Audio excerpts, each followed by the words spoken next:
महाराज जी, आखिर हिंदू ही क्यों शरणार्थी बनकर भारत आ रहे हों? चाहे श्रीलंका हो कि हिंदू भागकर भारत आए थे आज से करीब 10-15 साल पहले। अभी पाकिस्तान और बांग्लादेश से भाग भाग कर हिंदू भारत आ रहे हैं। अभी 1980 में भूटान से हिंदू भागकर भारत आए थे और अभी 1980 में एक घटना में युगांडा से भागकर हिंदू आए थे, वहाँ से उनको निष्कासित कर दिया था। अभी 2 साल पहले अफ़गानिस्तान से हिंदू भागकर भारत आए। आखिर क्या हिंदू भागते ही रहेंगे अपना घर बार छोड़कर, शरणार्थी ही बनकर ऐसे ही? देखो, जो तुम देख रहे हो यह क्या है कि सब धर्म का एक धर्म नाम रख दिया। कोई रख दिया क्रिश्चियन धर्म, कोई रख दिया बौद्ध धर्म, कोई रख दिया इस्लाम धर्म, कोई यहूदी धर्म, अनेक पारसी धर्म, अनेक धर्म है।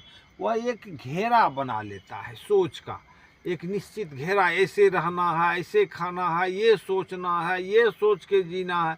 तो ये सनातन आज़ाद करके आज़ादी दिया है। और सारे धर्म जो है निकला हुआ है हिंदू से ही निकला है। काहे कि दूसरे धर्म में दूसरे सोच वाले को पलने का समय ही नहीं देता है, मार ही देता है। वो जब वह कर देता है उसे काफिर कह के मार देता है, तो वो समाज धर्म विरोधी कह के मार देता है। तो हिंदू ही है जो मानव का ये जानता है अरे हर सोच का है, इसको पलने का आज़ादी होनी चाहिए, ये दे देता है। तो जब यह लिबरल जन्म से ही रहन सहन में काट मार से दूर रहता है, तो इसलिए वो लोग इसको तंग करता है कि हम ठीक है, हमारे अनुसार मरने के बाद जन्नत मिलेगा। तो कोई कुछ कहता है, कोई कुछ कहता है, ये तुम ये गलती करते हो, ये हमारे धर्म का तोहनी है, ये झूठा मन में एक भ्रम बना करके तंग करता है। इसमें हिंदू ही एक ऐसा चीज़ है जिसको कि वो मार पीट करता है, क्रिश्चियन को नहीं करता है, क्योंकि वो भी एक घेरे के अंदर में है। सब घेरे के अंदर में, इस्लाम भी अपने घेरे के अंदर में है, सोच के अंदर में है। तो वो सब तो वो जल्दी नहीं होता है। ये लिबरल है, शांत है, ये सागर की तरह इसको जन्म से इसी वातावरण व्यवस्था मिलता है। इसलिए इसको वो दबाव में जब वो देता है तो भाग के कहीं खोजता है कहाँ जाए। तो ये कभी भी इंडिया में बचा हुआ है, थोड़ा सा हिस्सा में यहीं आकर शरण लेना चाहता है, इसलिए आता है। लेकिन कुछ दिन के बाद वहाँ भी खत्म होगी, सारे जो भी कट्टरता है वो खत्म हो जाएगी। या अगर देखोगे, तुम लोग देख लोगे, हम तो ये सोच के ही चले हैं कि राम राज्य को जब समझ गया, देख लिया ये सिद्धांत है और जो मानव को सब खुशी दे सकता है, तो हम कई इस पर किताब भी लिखा और यही प्रचार के लिए हम करते भी हैं कि राम राज्य या सनातन व्यवस्था या धर्म स्थापना क्या है ये समझा दें। इसलिए चिंता न है, समय बदल रहा। महाराज जी, बंटवारे के समय पाकिस्तान की हिंदू आबादी 26% थी, जिसमें ब्राह्मण, ठाकुर और दलित और वैश्य सब थे। और आज वहाँ ना तो कोई बजरंग दल है, ना आरएसएस है, ना कोई ब्राह्मण है, ना कोई ठाकुर है, और कोई भी हिंदू संगठन नहीं है। फिर हिंदू वहाँ से क्यों इतनी तेज़ी से घट के आज 1% रह गया है? देखो, एक वहाँ जो धर्म है, जो इस्लाम धर्म है, क्रिश्चियन धर्म है, जो अपने धर्म कहता है, वह एक सोच है, एक मानव का एक घेरा है।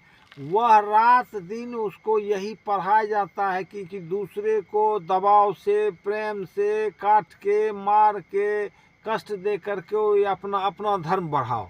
यही तुम्हारा यही अल्लाह का या गॉड का या और का आदेश है, अगर करोगे तो ये करेगा। तो इसलिए वो लोग तंग करता है, जीने नहीं देता है, काट मार करता है, तंग करता है, कि इतना तंग करता है कि लोग उबिया करके वह धर्म परिवर्तन करना उसको आशा लगता है इस नर्क से वही ठीक है।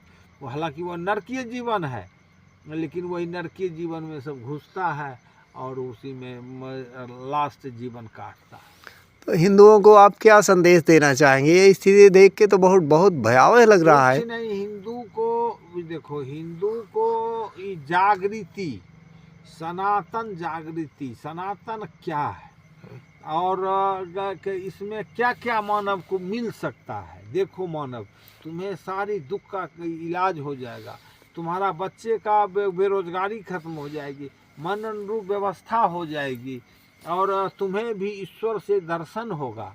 ये निराकार ईश्वर नहीं है, ईश्वर साकार है, लेकिन जब कर्म करेगा तभी साकार है। ईश्वर पाने का कर्म करेगा तो ईश्वर साकार भी देख लोगे। और निराकार दूसरा काम करने वाले को निराकार ही है। तो ये देखने का, जानने का सब चीज़ इसमें से दिखाया गया, और 100% सत्य पर आधारित ये है, और मानव को जीवन में सारी खुशियाँ देने वाला ये व्यवस्था है। लेकिन ये अब तक जागृत नहीं हुआ है।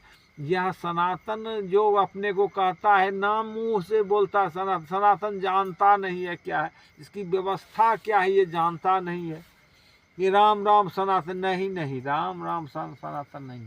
सनातन एक सिद्धांत है, मानव जीवन जीने का सिद्धांत। महाराज जी, मेरा क्वेश्चन यह है कि जैसे वहाँ जब बंटवारा हुआ था पाकिस्तान, भारत, बांग्लादेश का, तो वहाँ ब्राह्मण भी थे, ठाकुर भी थे, क्षत्रिय भी थे, वैश्य भी थे, जितने छोटी बड़ी सब जातियाँ थी, सब अपने आप को श्रेष्ठ और महान कहते थे। और इसी जातिवाद मैं बड़ा के चक्कर में देखिए आज कोई बड़ा नहीं बचा, सिर्फ 1% बचे हैं। इसके बाद तो हिंदुओं को आंख खोल के एकजुट हो जाना चाहिए। अभी यहाँ लड़ाई हजार जातियों में हिंदू बटा अपने मैं श्रेष्ठ के चक्कर में लड़ रहा है एक दूसरे से। देखो, जैसे तुम हिंदू कहते हो, रियल में वहाँ पर 26 का है, उससे भी ज़्यादा था। वो सारे लोग को वो जो काफिर कह करके पाकिस्तान हो जो इस्लामी देश में, उसको चलना बंद कर देता है, उसको दुकानें खोलने देता है। एक दीपावली बना करके अगर मोमबत्ती जला दे या आग जला दे तो सब दौड़ के आएगा कि तुम अनर्थ किया, ये किया, मार पीट करता है। तो ये इतना टॉर्चर करता है, बैठने नहीं देगा, खाने नहीं देगा, सड़क पे चलने नहीं देगा, देह में देह सटने नहीं देगा। इतना केवल जान जाए कि वो हिंदू है। और कोई अगर कहेगा मुसलमान कट्टर है तो वो कहेगा साला इसको मारेंगे तो हमको जन्नत मिलेगा, उसको मार भी देता है। तो इतना, और कोई वहाँ पर देखने वाला नहीं है। तो ये सारी समस्या से लोग उबिया करके इस्लाम बन जाता है, इस्लामी को कबूल करके वो उसमें छत्र छाया में जीता है।